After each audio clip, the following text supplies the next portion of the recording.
Those of us who have been given the privilege to serve, do so with humility. Have empathy with the people that you take care of.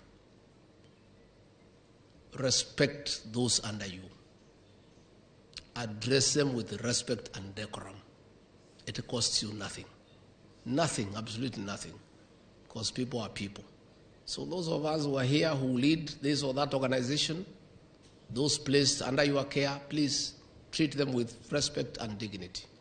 If you serve the people of Kenya, those are your bosses, they are your employers. Dignify them by the way you address them.